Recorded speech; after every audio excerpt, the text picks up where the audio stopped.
영손과 기도.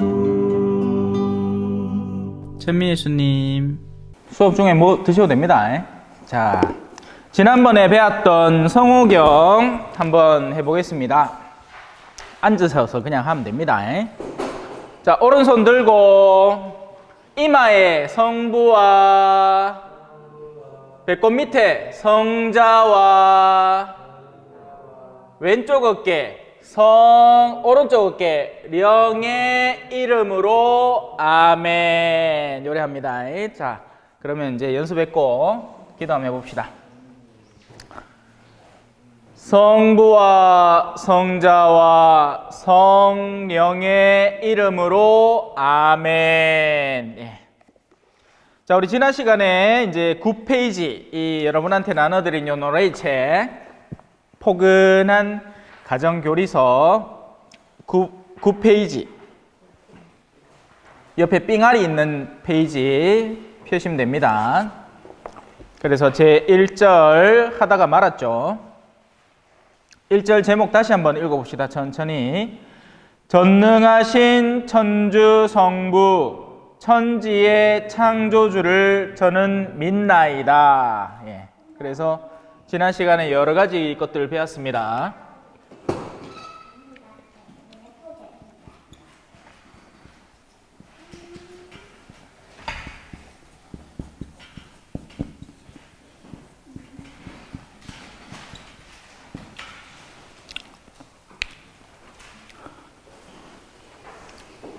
우리를 신앙하는 사람이라고 해서 신앙인이라고 하죠. 믿는 사람들이라는 뜻입니다. 그래서 사람은 지난 시간에 설명드렸죠. 어디든 믿음이 존재하다고, 믿음이 필요하다고, 믿음을 바탕으로 우리는 살아가는 겁니다. 이거 그냥 가져가서 들고 오면 안 돼요. 그럼 도둑놈 됩니다. 이걸 들고 올 때는 이 가격에 상응하는 돈을 내야 이걸 줍니다. 왜냐하면 그게 가치체계라는 믿음 체계 안에서 형성되어 있는 거기 때문이죠. 근데 지금 인플레이션이 오고 있다죠. 그 말은 뭡니까? 전에는 1,000원이라는 종이를 내밀면 이거를 받을 수 있었는데 앞으로는 1,000원을 갖고는 못 가져온다는 얘기입니다. 왜냐하면 가치체계, 돈이라는 가치체계에 우리가 두고 있던 신뢰가 이 빵값보다 못해졌다라는 믿음이라는 새로운 가치체계가 등장하기 때문이죠. 그게 돈이라는 영역이 활동하는 방법입니다. 이제는 1,500원을 줘야 한 개를 얻을 수 있는 겁니다. 지금 달러 가치가 그렇게 되고 있어요. 옛날에는 1달러에 1,200원, 더 전에는 1,000원, 심지어 900원대까지 내려간 적도 있었는데 지금 1,400원 이렇게 쌌죠. 그러면 외국에 이제 그 물건을 다오할 때 그만한 값을 더 줘야 되는 겁니다. 힘들어진 거죠. 자, 그래서 이 믿나이다는 크게 두 개로 나눠집니다. 하느님이라는 분, 하느님은 지난번에 설명드렸죠. 하늘 더하기 님이라고요. 그죠? 그래서 우리는 하느님이라고 부릅니다. 그리고 이거는 이제 천주라는 중국에서 들어온 것을 이렇게 하기 때문에, 그래서 우리는 애국가에서도 하느님이 보호하사 하늘에 계신 님, 천주님의 보호를 받는 민족들이죠. 자, 이분의 기본으로 깔려있는 가치체계를 살아가는 사람들을 흔히 우리가 신앙인이라고 부르는 겁니다. 다른 쪽에는 이분이 없이 형성된 세상입니다. 근데 그렇다고 자신들이 믿고 살아가는 거죠. 그래서 이쪽에는 결국 무엇으로 빠지기 쉬우냐? 허무로 빠지기 쉽습니다. 세상에 원동력, 원리, 원칙 같은 것들이 없기 때문에, 그래서 완전한 자유를 꿈꿉니다. 완전한 자유. 하지만 이 완전한 자유는 흔히 뭘로 되죠? 방종이 됩니다. 방종. 근본이 없는 자유가 되는 거죠. 하느님이 계신 곳에는 하느님께서 가장 최상의 가치로서 머물러 계시기 때문에 이분을 향해서 모든 세상의 질서가 자연스럽게 우리 고등어 뼈다구 맨키로 딱 잡히는 겁니다. 하느님이라는 분에 대해서 내가 살아가는 삶의 방식을 어떻게 수정해 나갈 것인가. 그러니까 내비게이션에 목적지 찍어 놓은 거하고 똑같아요. 여기는 자기가 스스로 지도를 만들어 가야 되는 세상입니다. 그러니 중구난방이죠. 여기가 목적지가 없다고 보시면 착각이에요. 저마다의 목적지가 다 있습니다. 누구는 돈을 벌어보라 하고, 누구는 명예를 얻어보라 하고, 누구는 유튜브 스타가 되어보라 하고, 누구는 권력가가 되어보라 하고, 전부 다 하나씩 하나씩 모래성을 쌓고 있는 거죠. 그리고 이 세계를 흔히 지배하는 원리가 뭐냐? 과학이라고 우리가 부르는 겁니다. 과학은 정말 과학적인가? 과학은 그렇게 과학적이지 않아요. 여기 이제 학교 선생님들도 계신데, 과학은 파면 거기서 또 연구 분야가 새로 나오는 게 과학입니다. 옛날에는 사람들이 지구는 팽팽하다고 믿었어요. 이거 판때기 맨키로 이어서 그래 해가 떠가지고 용용용용용 하고 열로 가고 뒤로 돌았다가 또 이어서 해가 떠가 용용용용용 오고 그런 줄 알았다 카있기네. 근데 그러다가 순식간에 바뀌었죠. 그게 코페르니쿠스적 전환이라고 표현하는 겁니다. 그죠? 갈릴레오가 그죠? 네? 그래도 하늘은 돈다 하는 얘기를 전설처럼 했다는 이야기가 전설로 전해져 내려오죠. 과학은 과학적이지 않아요. 우리가 생각하듯이 철두철미함을 갖추고 있지 못합니다. 그러려니 하는 가설을 세우고 그것을 증명해 나가는 과정을 거칠 뿐, 물론 이 과학에서 수많은 것들, 우리가 전에는 쓰지 못하던 이런 카메라, 휴대폰, 마카, 전에는 전부 다 분필 썼죠. 이런 모든 요소들이 눈에 띄게 뭔가 확확 변하는 느낌을 주니까 많은 신뢰를 얻는데, 과학은 생각만큼 과학적이지 않습니다. 그래서 우리는 이쪽으로 한번 넘어가 보자라는 것입니다. 새로운 세상이 있을 것이다. 뭔가 이 세상이 그냥 절로 우두두두두둑 뭐 원소 분자들이 우두두두두둑 모여서 사람을 형성한 것이 아니라 이렇게 뜻한 분이 계시고 디자인한 분이 계실 것이다. 예를 들어서 이 마카를 길 가다가 딱 만났습니다. 어머야, 이게 뭐시로? 야, 희한하게 생겼다. 이게 있나? 번개가 치고 하니까네 이 땅에 흙에서 그 번개를 번쩍 맞은 게 이렇게 이런 모양으로 됐다 아이가 하면 세상 사람들 전부 다 네 바보가 합니다. 아니다. 이거는 마카라는 도구고 이런 화이트보드에 뭔가를 검게 쓰고 쉽게 지우는 용도로 만들어진 분명한, 이거 안 자지노? 분명한 목적이 있는 물건이다. 세상에 어느 바보가 이게 그냥 만들어졌다고 생각을 하노? 헌데 과학이라는 것에 지나치게 신봉하게 되면 심지어는 모든 생명체가 우연의 산물로 그렇게 그냥 누적된 진화의 결과로 이렇게 됐다라고 하는 겁니다. 그 말은 뭐예요? 우리의 인생에는 목적이 없는 겁니다. 그냥 물질들이 우연이라는 이유 때문에 결합되고 뭉쳐져서 고도화된 생명체일 뿐. 과연 그럴까요? 저는 거기에 믿음을 두고 싶지 않습니다. 저는 인간이라는 존재는 분명한 목적을 가지고 있다고 봐요. 세상 모든 물건들이 그렇고 세상 모든 존재하는 것들이 목적으로 인해서 만들어졌듯이 인간에게는 목적이 있는 겁니다. 그 하나의 목적은 하느님께로 돌아가는 것이고 그 돌아가는 과정에 필요한 사랑을 완성해 가야 하는 존재들인 거죠. 자, 서로는 그렇다 치고 오늘 새로 오신 분이 있어갖고 좀 더 열심히 설명을 드리십니다. 잘 따라잡으시라고. 지난 시간에 이 비슷한 설명 다 했는데 벌써 다 까무셨어요. 맞지요? 다시 설명해 주기 새록새록하지요? 지난 시간에도 믿음 설명했고 다 했습니다. 자, 이제 본론으로 한번 들어가 봅시다. 사도신경의 첫 구절은 위에 적혀있는 제목이 사도신경의 첫 구절입니다. 사도신경이라는 것도 지난번에 제가 설명을 드렸죠. 이거 아무 소용없다 이거. 한번 쓰면 그냥 못 쓰는 거네. 물티슈 같은 거 있으면 잘 지어질 텐데. 예. 물걸레나. 아이, 그러지 마시고. 제가 갖고 옵니다. 갖고 옵니다. 금방 갖고 옵니다. 안 돼. 예. 물 묻혀야 돼. 물티슈가 뭐야? 네, 물티슈. 제가 해야 돼. 자. 물티슈 닦고 이걸로 닦아. 그러면 우리는 계속 가봅시다.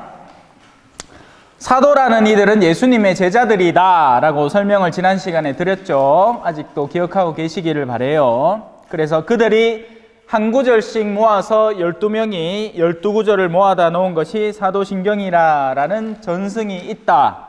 뭐 전승이라고 좋게 표현해서 그렇지 전설입니다. 예. 자, 그 사도신경의 첫 구절은 하느님께서 분명히 존재하시고 우주의 창조주이심을 우리에게 가르쳐 줍니다. 그래서 이 우주는 그냥 만들어진 우연의 산물이 아니라 분명한 목적을 지니고 창조된 대상인 거죠. 우리가 어떤 물건을 만들 때 목적을 가지고 만드는 것처럼 말이에요. 하느님은 계신가요? 그렇습니다. 하느님은 계십니다. 하지만 그분의 존재는 과학적으로 증명해낼 수 없습니다. 작은 그릇으로 더 큰 양을 계량할 수는 없겠죠. 예. 큰 것이 있으면 그에 상응하는 것으로 계량을 해야 하는데 이 세상 전체가 한 존재의 창조물이라면 그 창조물을 바탕으로 그 창조주를 가늠한다는 것은 사실 말이 안 됩니다. 그 자체가 어불성설, 말이 안 되는 말이다 라는 뜻이죠. 그래서 그분의 존재는 과학적이라는 수단, 과학이라는 수단으로 증명해낼 수가 없는 겁니다. 그래서 신학교에서는 뭘 배우느냐? 신학교에서는 신에 대한 학문을 배우죠. 하지만 이 신학을 뒷받침하기 위해서 분명히 필요한 단계가 철학입니다. 철학은 뭐 무슨 논리학 뭐 이런 거죠. 3단 논법 뭐 기타 등등. A는 B다. B는 C다. 고로 A는 C다. 뭐 이런 걸 가르칩니다. 철학을 잘해야 신학을 잘하게 돼요. 신학이라는 것은 철학이라는 훌륭한 도구로 신이라는 믿음의 영역을 탐구해낸 것입니다. 그래서 신학은 여러분들이 생각하는 것 이상으로 꽤나 탄탄한 헛소리 한 데가 아닙니다. 개신교에서, 한국 개신교에서 뭐 복음주의적 신학 하면 이제 말 그대로 성경 그대로를 무조건 믿어야 된다 이 말인 겁니다. 그러니까 뭐 7일 창조 그러면 이 말은 뭐냐? 진짜 하루, 이틀, 사흘, 나흘, 다섯, 여섯, 일회 만에 세상이 창조됐다. 끝. 그네들은 이렇게 얘기해버리고 끝납니다. 그러니까 맨날 뭐 해야 돼요? 진화론하고 싸워야 돼요. 진화론하고 맨날 이 창조론하고 싸우는 게 여기서 나오는 겁니다. 가톨릭은 그렇지 않아요. 예로부터 유수의 학자들은 가톨릭 사제들이 시간이 많이 남아 돌았기 때문에 안 그렇겠어요, 그죠? 밭에 일하다가 뭔 놈이 연구를 하노? 신부님들은 이제 주일 미사 마치고 방에 들어가갖고 성경 좀 보다가 심심하겠네 이래 뭐도 이래 막 연구해보고 하다 보겠네. 과학계의 발전은 상당수 가톨릭 내에서 이루어졌습니다. 자, 그래서 이 신학이라는 학문을 연구하지만 그 도구는 분명한 철학이라는 굉장히 논리적이고 탄탄한 사고를 기반으로 하는 도구를 가지고 공부를 해낸다는 겁니다. 바로 하느님은 이 물리적인 차원에서 우리가 어떻게 다루어 보고 실험해 볼 수 있는 대상이 아니에요. 심지어 우리 인간도 마찬가지죠. 인간에게는 육체와 더불어서 그 안에 있는 감정, 감성, 그리고 지성, 뇌라고 생각하고 봐주십시오. 네, 지금 시간이 없어갖고. 하이. 자, 인간의 육체, 과학의 분야가 됩니다. 지성, 마찬가지로 과학의 연구 분야로 될 수 있죠. 감성도 예술계, 대학에 들어와 있는 모든 과목들은 사실 과학이라고 부르는 겁니다.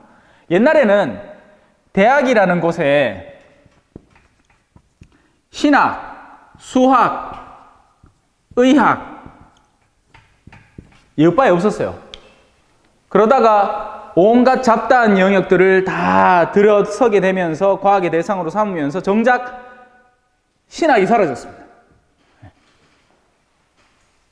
거꾸로 된 거죠. 굴러온 돌이 박힌 돌 뺀다고. 자, 인간이 여기서 멈추는 게 아닙니다. 인간은 영혼이라는 것으로 존재하는 겁니다. 영혼과 육체가 결합한 영역이 바로 인간이 되는 거죠. 하지만 이 영혼은 절대로 과학이라는 것의 대상체가 될 수가 없습니다. 그러다 보니 이게 심리학 계열에서 헷갈리는 거예요. 심리는 인간의 행동 습성을 통계적으로 만들어내서 그걸 가지고 이제 반영을 하고 필요하다면 약물에 대한 치료나 혹은 상담을 통해서 개선해내는 것인데, 이 병 들어보셨죠? 조현병. 요즘은 심리에서 이게 어떤 특정 범주에 들어서지 않으면 그들은 흔히 뭘 하느냐? 이름을 새로 만들어내면 됩니다. 그러면 새로운 그런 질환이 되는 거예요. 그런데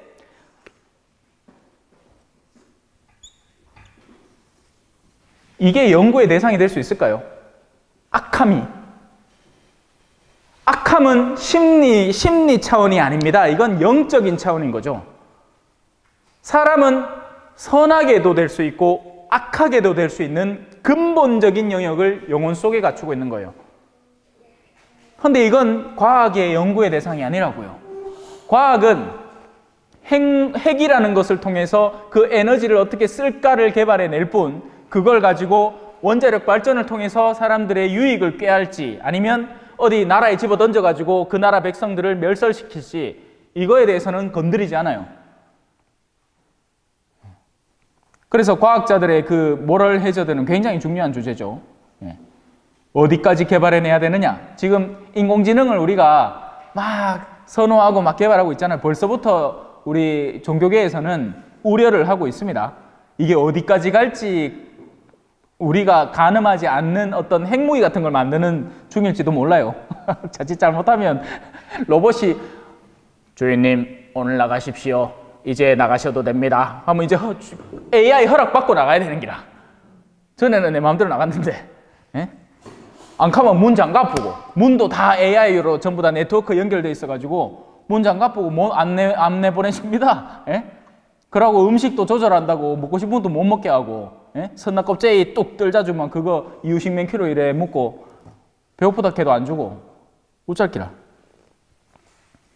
자, 사실 저도 개인적으로는 그런 사물 인터넷에 관심이 많아가지고 지금 제 방에 들어가갖고 오케이 구글 전기 켜줘 하면 지가 알아서 불 딱 켜주고 방송 준비해줘 하면 뭐 이런 거 기자재 딱딱딱딱 켜주고 지가 다 알아서 합니다. 재밌게 만들어놨어요. 자, 계속 갑시다. 하느님은 분명히 계십니다. 존재한다 라는 거죠. 하지만 그분의 존재는 과학적으로 증명해낼 수 없습니다. 왜냐하면 하느님은 볼 수 있는 분이 아니라 그분의 업적으로 드러나시기 때문입니다. 당신은 우리 인간 세계, 자, 우리가 볼 수 있는, 여러분들이 지금 이 수업의 장면을 그래도 가시적으로 볼 수 있는 영역은 이 칠판 안에 놓여 있는 거죠. 하지만 지금 이 칠판 안에 있는 수많은 단어들과 그림들은 사실 저의 정신이 그려내는 겁니다. 그럼 그 저의 정신은 이것뿐이겠느냐? 아니겠죠. 훨씬 더 많은 영역을 가늠하고 있습니다. 그런데 여기에 창조되어 있는 한 존재가 여기에서 아무리 동서남북을 다 뒤져가면서 이걸 그려낸 존재는 어디 있는가를 찾아봐야 그 안에 없다는 얘기죠. 왜? 저는 다른 차원에서 이걸 그려내고 있는 중이잖아요. 하느님은 절대로 과학적으로 증명해낼 수 없습니다.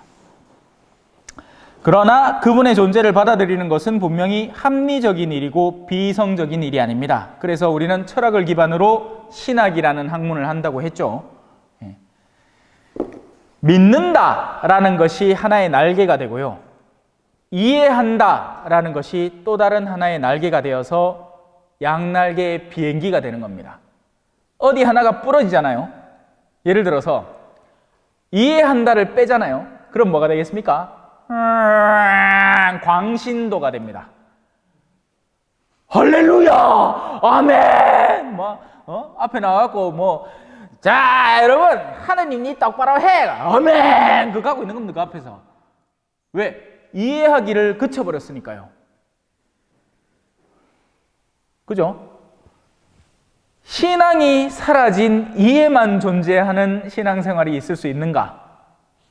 그것도 이게 뭔가 굉장히 잘못된 합리성으로만 모든 것을 따지려고 드는 신앙으로 접어들게 됩니다. 여기 이제 새로 오신 분들은 성경 안에 장면들을 잘 모르겠지만 우리 신앙생활을 좀 하신 분들이라면 5,000명을 먹이신 기적이라고 들어보셨을 거예요. 그죠?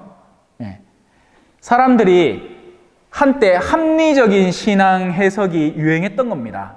역사주의적 신앙 이런 표현을 해가지고 그러면 이걸 어떻게 빵을 꼴랑 이거 한 사람이 내 무도 지금 모자라 갖고 한 분이 내 한 개 더 줬는데 한 사람이 한 개 무도 모자란 빵을 꼴랑 5개 갖고 물고기 2마리 선납곱자기 그 메루치 떼가리 같은 그런 거 그거 갖고 5,000명을 먹여? 말이 됩니까? 안 되죠. 그랬기에 이걸 합리적으로 어떻게 풀까? 고민을 하다가 어떤 결과가 나왔느냐? 사람들이 뭔데 빠져갖고 저거 먹을 거 다 꽁치 왔는기라. 그래가 쪼매난 꼬매가 자 여기 빵 5개 있어요. 그러니까 그 보고 부끄러워갖고 그제서야 슬금슬금 꺼내갖고 농갈라 묻다 아이가 이 얘기를 하는 겁니다. 아니에요. 여러분 아니에요. 그렇지 않습니다.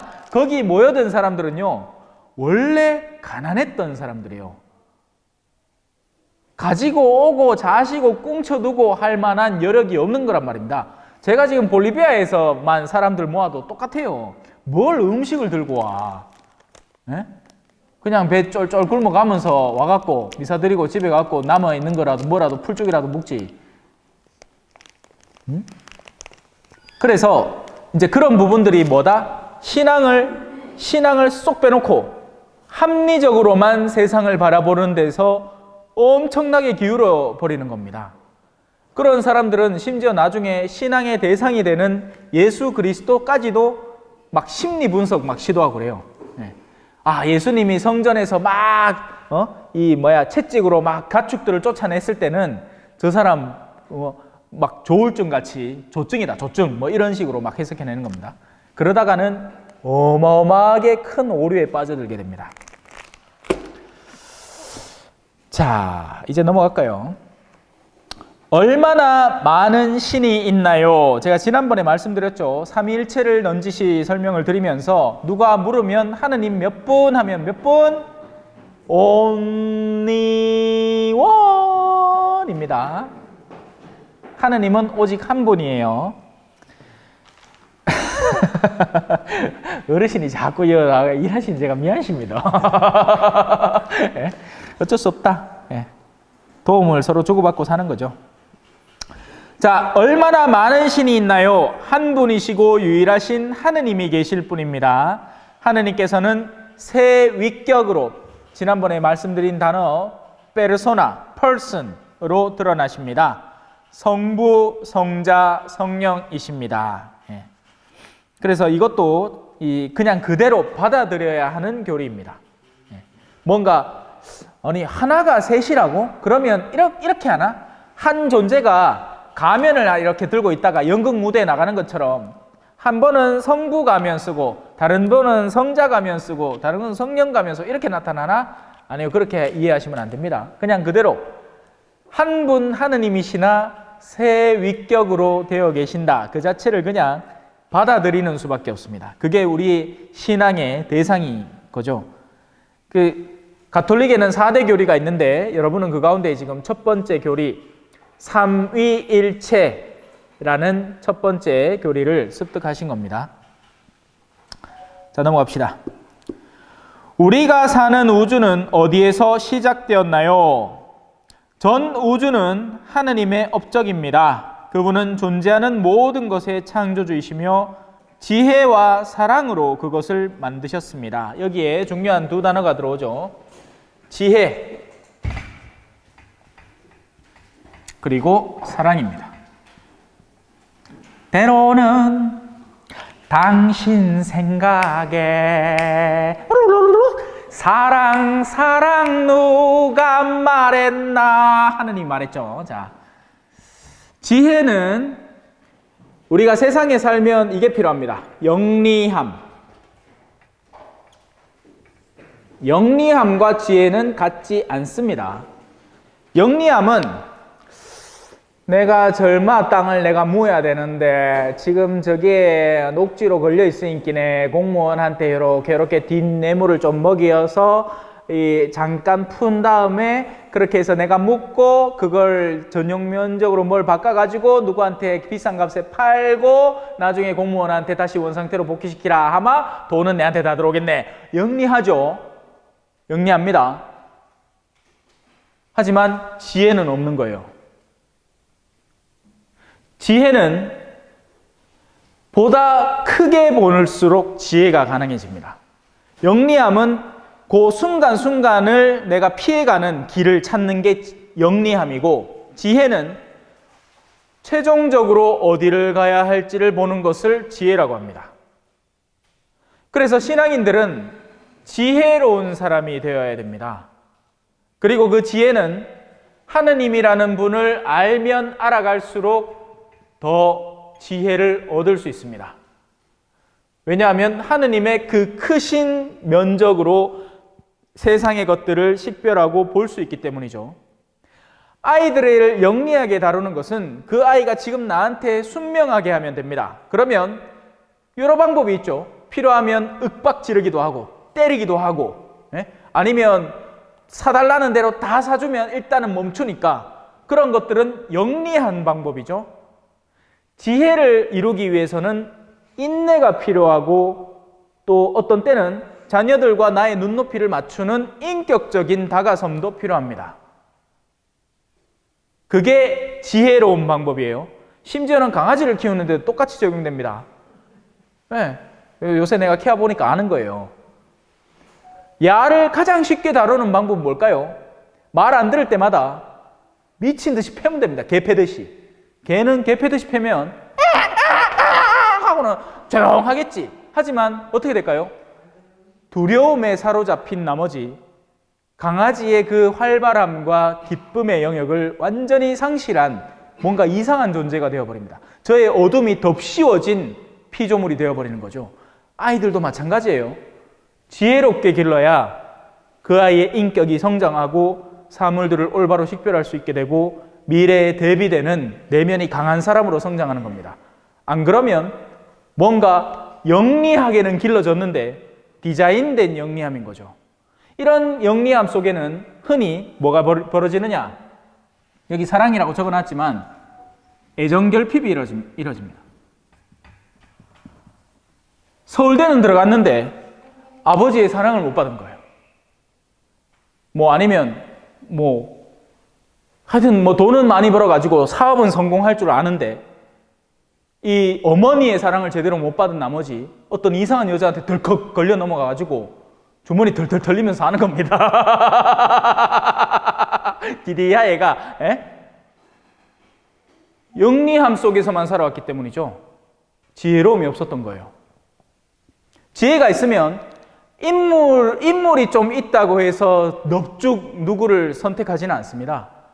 삶의 동반자로서 정말 나와 대등한 관계로 서로에게 서로의 도움을 주고받을 수 있는 그런 관계로 성장해 나갈 수 있는 사람인가에 대한 식별을 통해서 사람을 찾겠죠. 사랑도 세상 사람들이 말하는 듯한 사랑이 아닙니다. 사랑이라는 것은 인간에게 가장 근본적으로 필요한 내적인 힘이에요. 몸에는 뭐가 필요하죠? 밥이 필요하죠. 밥이 필요합니다. 그죠? 우리는 이걸 먹어야 힘을 내고 육체적인 활동을 해나가요. 몸도 형성해내고 근력에 힘도 없고 그런 것들이 모두 탄수화물, 단백질, 지방, 그 카우보이기는 계란 얹어놓고는 그냥 왔다. 네? 걱정하지 마세요. 10분 뒤면 타이머가 꺼집니다. 네. 뜨실 때 먹어야 되는데. 몸에는 에너지가 필요합니다.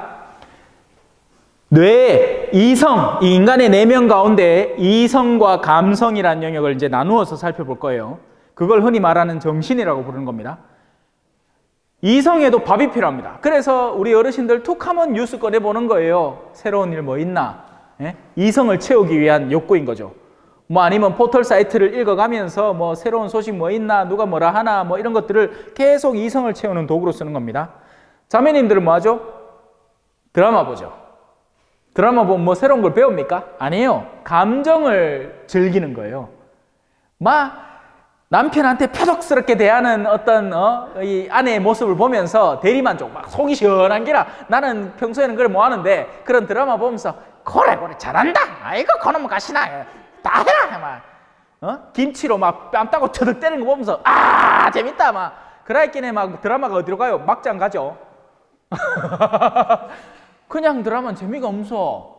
막장으로 가야 되는 기라. 애인도 좀 만들고 그 애인한테 또 기대기 맞고 다시 얘 전처한테 돌아가고 슬슬 밀다가 짓밟히도 보고 막 별 희한한 일들을 아침 드라마에 다 담아내는 거죠.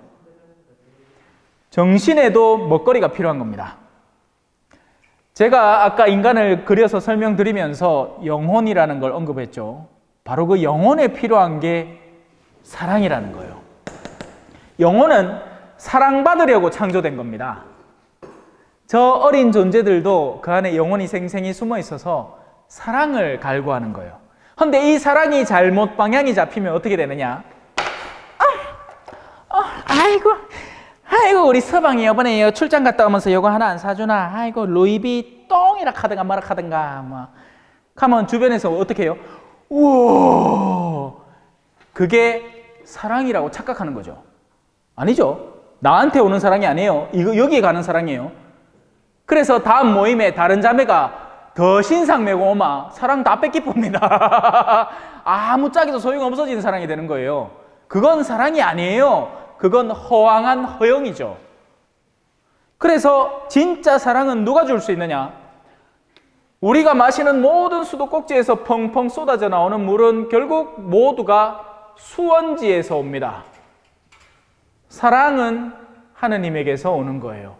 그분이 창조하신 것이고 그분이 바로 그 당신의 지혜와 사랑이라는 것으로 이 피조개를 만드신 겁니다. 그래서 우리 피조개는 근본적으로 사랑에 목말라 하는 것이고 지혜를 갈망하는 거예요. 더 현명함, 더한 깨우침 이런 것들을 갈망하면서 사랑받기를 원하는 거죠. 하지만 이 사랑을 주로 어디서 찾느냐? 이 컵 하나 더 있다고 생각해 봅시다. 자야, 내 사랑하나? 하모. 그러면 이 컵이 차겠죠? 그럼 이제 여기 비잖아요. 나도 사랑 고픈데. 그래. 다시 돌려줍니다. 그러면 이게 항상 100 차느냐? 아니요. 왜? 튀잖아. 증발하고. 그러는 동안에 짧게는 3개월, 짧게는 3개월, 길게는 한 1년까지 봅니다. 그러고 나면 메말라요. 암만 둘이가 처음에 사랑해도 그래요. 이거를 모르기 때문에 사랑에 빠지는 거죠. 예. 하지만 그 두 존재는 색다른 사랑의 수원지가 필요한 겁니다. 그러기 위해서 우리는 신앙생활을 하는 거고요. 사랑의 뭐라고 하노? 수원지가 제일 좋겠다. 예, 사랑의 수원지, 사랑의 원천. 하느님이십니다. 자, 너무 멀리 갔죠? 다시 돌아옵시다. 우리가 사는 우주는 어디에서 시작됐나 설명하다가 정말 머나먼 열차를 타버렸네요. 자, 창조한다는 것은 무엇을 말하나요? 창조한다는 것은 온전히 아무것도 없는 상태에서 만들어내는 것을 의미합니다. 창조를 잠깐 언급하고 넘어갑시다.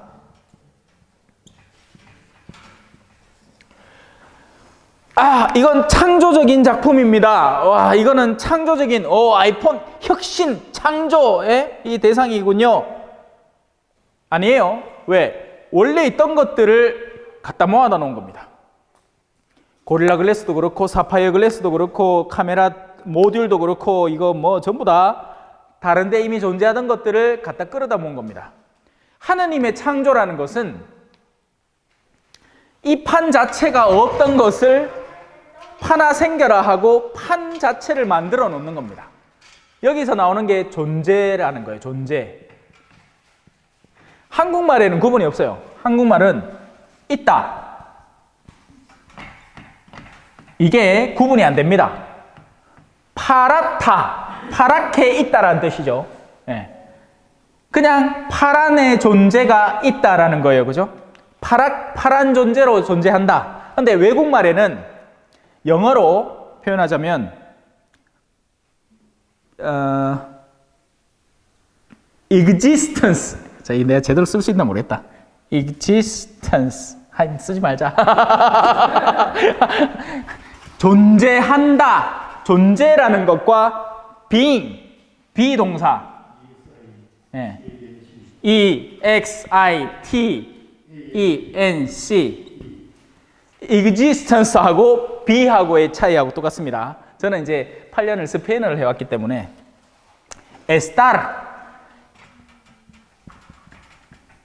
에스타르와 S의 차이하고 같은 거죠.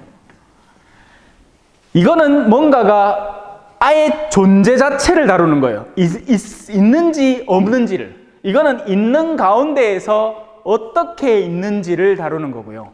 하느님은 이걸 창조하신 거예요. 존재 자체를.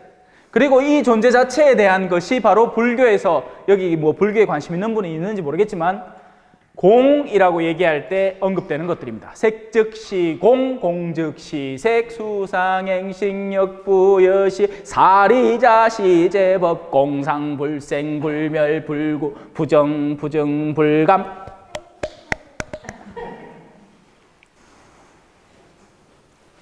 이게 이제 존재라는 거죠. 존재. 하느님은 존재 자체를 만들어내신 겁니다. 완전한 무에서. 우리는 그 안에서, 그 틀 안에서, 그 존재가 생겨난 그 안에서 놀고 있는 거고요. 그래서 우리는 완전한 무라는 영역을 절대로 알 수 없습니다. 왜? 우리가 생각하는 것 자체가 있다는 거죠. 데카르트가 그렇게 얘기했잖아요. 그죠? 나는 생각한다, 고로 나는 존재한다. 자, 그래서 여기 적혀 있긴 하지만 우리는 그렇게 알 수 없어요. 그런 의미에서 유일한 창조주는 하느님이시고 다른 존재는 없습니다. 인간은 자신의 능력으로 건축하고 디자인하고 생산하고 형태를 바꾸지만 엄밀한 의미에서는 창조자가 아닙니다. 하느님의 가장 아름답고 위대한 업적은 무엇인가요? 자, 그래서 그 하느님이 이 세상을 교묘하게 만드시고 모든 것들을, 이 피조계를 우리가 보면 입이 떡 벌어지는 모든 세상을 만드셨지만 그 가운데서도 가장 위대한 업적은 바로 여러분 자신입니다. 왜냐하면 여기에는 설명이 조금 더 들어가야 되는데요. 뒤에 다 지우고 이제 합시다. 일단 읽어볼게요. 왜냐하면 인간은 하느님께서 특별한 방식으로 창조하셨기 때문입니다. 하느님은 인간을 당신의 모습으로 당신을 닮도록 만드셨습니다. 하느님을 닮은 존재로서 이 세상에 존재하는 유일한 존재들입니다. 다른 것들은 그냥 그 피조계의 목적 그 자체로만 존재할 뿐 자기를 뛰어넘지는 못하죠. 하지만 인간은 초월적인 영역을 우리 안에 끌어들여서 생각해 볼 수 있는 겁니다. 추상할 수 있는 거죠. 자, 감사합니다. 너무 수고를 끼치는 것 같아서 죄송합니다. 고맙습니다. 네? 뭐 하려고 했지? 인간. 자, 하느님께서 창조를 하실 때요. 글씨를 좀 크게 쓰려고 할게 너무 빨리 채워버릴까 같고 그래요. 자, 창조를 하실 때 처음에는 혼돈이 있었습니다. 하느님께서 제일 먼저 이제 빛이 있으라 하니까 빛이 생겨났죠. 그 빛이 바로 지혜와 사랑인 겁니다. 그리고 당신의 지혜, 당신의 사랑인 아버지 성부께서 성자를 창조하신 거죠. 낳음을 받으신 분, 영원으로부터. 성자가 없던 데서 생겨난 건 아니에요. 그냥 성부로부터 발현하시는 자연스러운 거죠. 자, 그 가운데 세상이 만들어지는데 창세기를 보면 재밌는 부분이 있습니다. 궁창이 생겨라 하면서 나중에 가서 우리가 하늘로 네가 잘 이해했다. 궁창이라고 나중에 우리가 이제 하늘이라고 인식하는 저 영역을 만드시는 모습을 만들어냅니다. 그러면 그 전에 하늘과 땅이 나누어져요. 그러면 이 하늘은 그 하늘이 아니란 얘기예요. 우리가 하느님이라고 할 때 지난번에도 잠깐 설명을 드렸지만 하늘과 님의 합성어가 하느님이잖아요. 이 하늘의 영역, 땅이라는 것이 바로 이 칠판입니다. 가시세계, 눈에 보이는 세계, 피조계, 물질계라고 할 수 있는 거죠. 그러면 이 하늘이라는 건 도대체 뭐냐? 영계가 이렇게 영계백숙 생각납니다만 영적인 계 차원을 만드신 겁니다. 바로 왜 우리가 흔히 말하는 귀신, 악마 이런 것들은 사실 눈에 보여서는 안 되는 거예요. 전설의 고향은 그야말로 전설의 고향일 뿐이에요. 진짜 귀신들은 존재는 합니다. 그러니까 더러운 영이라고 흔히 표현해요. 성경적 표현으로는 더러운 영, 악마, 그리고 그 상급, 최상급은 사탄이라고 하죠.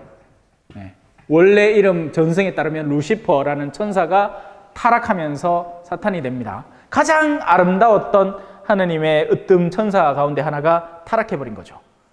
자, 영계, 보이지 않는 세상이 존재를 합니다. 그리고 가시세계, 보이는 세상이 땅으로서 존재를 하는 거죠. 인간은 어디에 위치했느냐? 바로 여기 위치해 있는 겁니다. 이 둘이 오묘하게 결합되어 있는 거죠. 그래서 우리 내면에는 원한다면 저 우주 너머로도 여행할 수 있는 영혼의 상상력이 존재하고, 반면 우리의 몸은 이 물질계에 사로잡혀서 내가 이 갖고 있는 육체의 한계 속에 살아가는 겁니다. 실제로 그런 일도 있다죠. 어떤 병사가 전쟁에서 사고로 다리를 한숨에 딱 잃어버리면 그 다음날 아침에 눈 떠서 자기 다리가 아직 있는 줄 알고 일어난다고 합니다. 그리고 이미 잘려져서 없는 부분인데 손가락 끝이 가렵다고 막 하고, 이게 육체는 떨어져 나갔지만 자기 영혼 속에는 아직 그 지체가 여전히 존재하는 영역인 거예요. 자, 그렇게 만들어낸 존재인 겁니다. 우리는 당신을 닮도록 그 목적으로 창조된 거예요.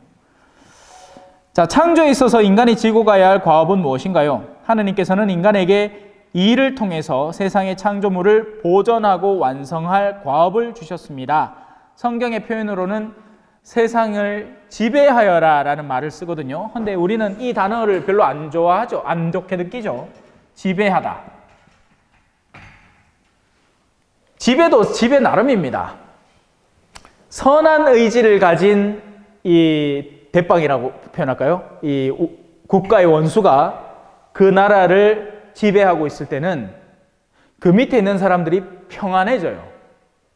세종대왕이 우리나라를 지배하고 있을 때에는 그 백성들이 나란 말샤미 중국에 달아 문자와로 서로 사맞지 아니하시 해가지고 좋은 그런 언어도 얻게 되고, 이순신 장군이 무슨 수군 그 담당을 할 때는 그 지역이 왜군으로부터 보호를 받죠.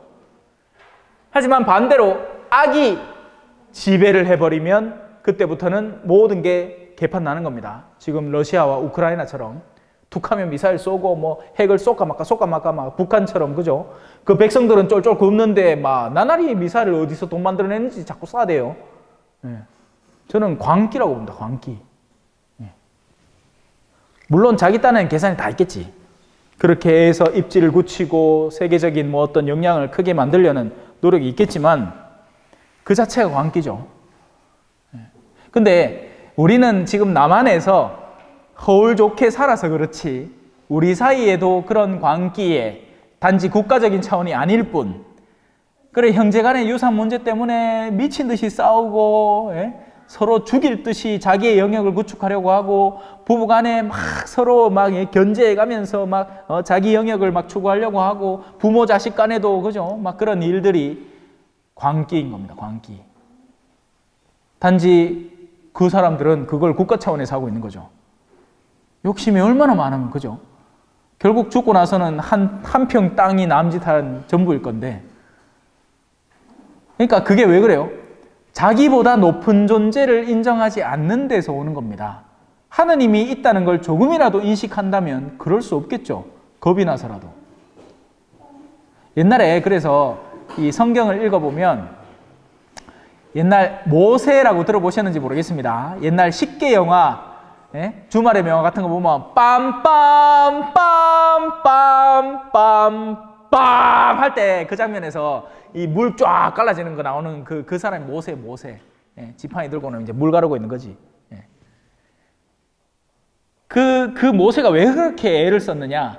이집트 왕이, 지금도 가면 이집트의 피라미드가 어마어마한 게 서 있지 않습니까? 그러니까 자기는 얼마나 자기 스스로를 신처럼 생각했겠느냐고요. 실제로 그랬고, 그라이킨에 미라 만들어갖고 죽어도 안 죽은 맨키로 살라고 그 큰 무덤을 만들어 놓은 거죠. 진시황도 만만치 않았어요. 진시황 무덤 저도 가봤거든요. 내가 들어가서 본 것만 해도 큰데 이거는 세 발의 피라카대. 그 안에 막 천마총이라고 하나요? 뭐라 하나? 병사들 있잖아요, 그거. 병마용. 와, 진짜 대단하대요. 근데 그게 세 발의 피래. 그게 몇백 배 더 있대요. 와, 정말 지정신 아닌 사람이죠. 자, 그러면 넘어갑시다. 이 그림은 집에 가서 이쁘게 색칠 한번 해보세요. 색연필도 사드려야 되나? 자, 제2절 좀 매시고 좀에만 더 합시다.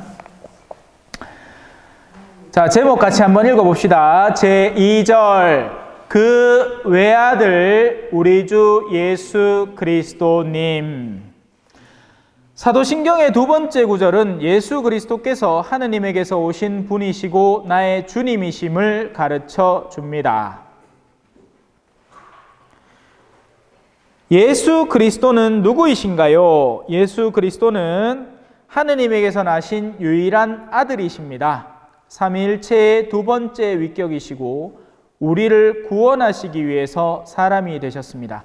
제가 이걸 지난 시간에 설명을 했나 모르겠는데, 같은 입장이 되어야 우리가 받아들일 수 있다라는 설명을 지난번에 드렸죠. 지나치게 높은 데서 암만 우리를 사랑하는 신용을 해봐야 안 받아들여지는 거예요. 그런데 같은 입지로 내려와서 같이 먹고 마실 때, 아, 저 사람이 진짜 우리한테 관심이 있구나. 제가 오늘 강론 때도 말씀을 드렸지만 나환자분들이 어제 뭐 얘기를 했나? 하여튼 옷에 뭐 하도 수도 없이 얘기를 하고 다니니까 내가 어디서 얘기인지 모르겠다. 나환자분들 촌에 가면요, 일단은 격이 존재합니다. 격이 존재할 수밖에 없어요. 왜냐하면 그들은 몸이 문드러져 있고 또 나균을 갖고 있고 하니까, 전염성의 병을 갖고 있으니까 이 자기들을 단절시키고 살아가요. 단절, 뭐 자기가 의도해서도 그렇고 자동으로 단절이 되죠. 사람들이 이 기피하니까. 그래서 누군가가 자기 공동체에 들어온다 그러면 계속 외부인인 겁니다. 그럼 언제 그들을 받아들일 수 있게 됐느냐? 같이 살아보면서 또 그 가운데 이제 실험 같은 것도 하는 거죠. 일부러 먹는 자리에 초대를 해서 성한 사람, 나병이 더 이상 옮지 않는 사람들이지만 생김새는 엄청 험한 사람들 모임에서 이제 음식을 이렇게 나누어 주는 겁니다. 그러면 이제 그걸 받아 먹으면 같은 일원이 되는. 우리의 내면에는 그래요. 우리와 같은 입장일 때 그들에게서부터 많은 것들을 얻을 수 있는 우리의 내면을 갖추고 있는 거죠. 하느님이 우리와 개인적으로 소통할 수 있습니다. 하지만 우리와 똑같은 존재로서 지상에 살아오신 분을 통해서 우리에게 다가올 때 우리가 받아들이기 쉬운 거죠. 고해성사 들어보셨죠? 고해성사. 고해성사. 이거 뭐 영화나 그런 장면에서 툭하면 이제 이 칸막 있는 데 들어가갖고, 예? 이래갖고, 이래 칸막 있는 데서 제 짓입니다 하면 이제 옆에서 수근수근 하고 하잖아요. 개신교 신자들이 항상 이야기합니다. 이거 와 필요하냐? 이거 필요 없다. 직방으로 하느님한테 다이렉트 콜로 연락하면 된다. 맞아요. 맞습니다. 가능합니다. 근데 문제는 뭘까요? 연락이 닿았는지, 내한테 답을 하는지 어떻게 할 거예요? 그래서 개신교 신자분들은 흔히 오늘 통성기도 하면서 내 잘못입니다 해놓고는 그 다음날 똑같은 짓을 하는 경우가 허다합니다. 하지만 천주교에서는 어때요? 사제라는 인격을 통해서 예수님의 스피커와 이 마이크가 되는 거죠. 그래서 사제를 통해서 여기에서 고해를 하고 떠납니다. 용서를 분명히 받고 떠나요. 나는 성부와 성자와 성령의 이름으로 당신의 죄를 용서합니다. 그럼 나중에 돌아오려면, 똑같은 죄를 갖고 돌아오려면 어떨까요? 쪽팔려요. 수치스럽다고요. 왜냐하면 인격이잖아요. 그죠? 그래서 막 뭐 사람들 묻습니다. 신부님, 인터넷으로 고해 못합니까? 전화로 고해하면 안 됩니다. 고해성사는 오직 인격적 차원에서의 만남을 통해서만 이루어지는 거예요. 네. 왜냐하면 그게 필요하기 때문이죠. 우리는 죄에 대해서 분명한 수치를 느껴야 되고 그게 부끄러운 줄 알아야 그 다음에는 덜 짓게 되는 거죠. 다시 쓰러질 수는 있지만 알기 때문에, 쪽팔려서라도 다가서기 힘들다는 것을 알기 때문에 그걸 생각하게 된다는 겁니다. 인격이 없는 존재를 대하면 우리는 쉽게 생각하는 거예요. 네. 자, 그래서 예수님이 오신 겁니다. 그분의 이름은 무엇을 뜻하나요? 그분의 이름은 두 단어가 합쳐진 겁니다. 예수는 구원자를 의미하고 그리스도는 기름 부음 받음을 의미합니다. 네. 둘 다 많이 들어본 단어죠. 성당을 비록 안 다니셨다 하더라도 예수는 들어봤을 것이고, 그리스도는 어디서 들어봤느냐? 크리스마스. 그게 무슨 뜻이냐 하면, 엄마야, 야 마이크 나.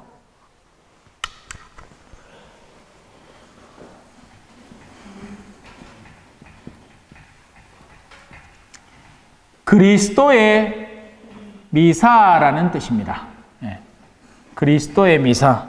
근데 사람들 크리스마스에 그리스도의 미사는 안 가고 전부 다 뭐 어디 쇼핑센터 가고 네? 그날 콘돔 회사는 아주 그냥 흥한다죠. 네? 젊은 사람들이 다 성탄절이라고 해가지고 호텔 잡고 모텔 잡아갖고 그날 밤에 특별한 밤을 보낸다고. 자, 예수님께서는 언제 기름 부음을 받으셨나요? 예수님께서는 잉태되시면서 기름 부음을 받으셨습니다. 천사가 동정녀 마리아를 찾아오고 성령께서 그분을 덮어주셨습니다. 실제적인 기름 부음을 받느냐 아니냐가 아니라, 옛날에는 이제 이랬어요. 기름이라는 존재 자체가 굉장히 귀한 거였고, 요즘도 참기름은 비싸잖아요. 기름이라는 것은 많은 재료들을 모아서 짜내야만 얻어질 수 있는 귀한 재료에 속합니다. 오늘날에는 안 귀해서 그렇지 옛날엔 귀하단 말이에요. 사실 지금도 그래요. 그 여러분들이 쓰는 향수 있잖아요. 고급 향수. 웬만하면 다 어디서 만들었는지 아세요?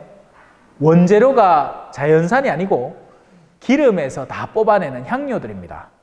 그걸 여러 개를 몇 개를 조합해서 만들어내는 인공 향수들인 거죠. 실제 향수는 요만한 거 한 병에 몇백만 원씩 한대요. 네. 그런 건 이제는 없는 거죠. 없다시피 한 거죠. 뭐 공항에서 팔고 뭐 내가 비싼 거 사왔다고 암만 사와봐야 전신만씩 석유 재료로 뽑아낸 그 재료들 향수일 거예요. 자, 기름은 고대로부터 중요한 것이었고, 그 기름을 어디다 썼느냐? 누군가를 특별한 존재로 임명하는 데 썼는 겁니다. 왕들을 임명할 때 그 머리에 기름을 부은 거죠. 예언자나 왕들, 아주 위대한 사람들을 특별히 성별할 때 썼던 것이 기름인 겁니다.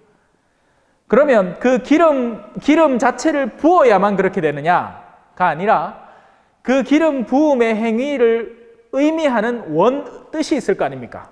그게 바로 성령을 받는다. 우리가 왜 성부와 성자와 성령의 이름으로 아멘 하듯이 우리도 그 성호경을 바칠 때마다 성령께서 우리 안에 들어오시기를 함께 기도하는 셈인 겁니다. 바로 그 기름 부음을 받으신 겁니다. 우리도 하느님의 자녀들인가요? 그렇습니다. 우리도 하느님의 자녀들입니다. 하지만 차이가 있습니다. 예수님은 하느님 아버지에게서 태어나신 아들인 반면 우리는 세례를 통해서 입양된 자녀들입니다. 자, 당신의 탄생, 육체적인 탄생 자체는 2000년 전에 이루어진, 엄밀하게 따지면 2022년이죠. 하지만 딱 2000년 전이 아니라는 가설이 강하기 때문에 모릅니다. 우리 왜 흔히 이거 AD, ad dominum, 그리고 BC, before Christ 이렇게 해서 나누죠. 지금 우리는 2022년, AD 2022년 살고 예수님은 2000년 전에 육체로 다가오셨지만 예수님의 창조는 보다 근원적인 창조입니다. 그러면 언제 창조되었느냐?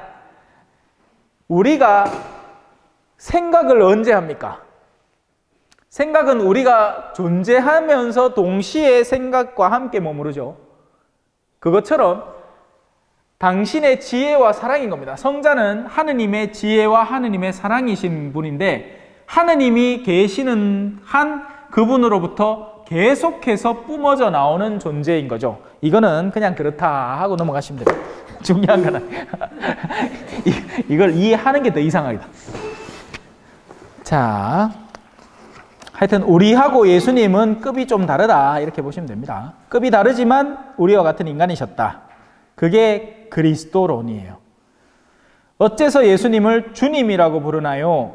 우리가 예수님을 주님이라고 부르는 것은 그분이 하느님이시라고 고백하는 것입니다.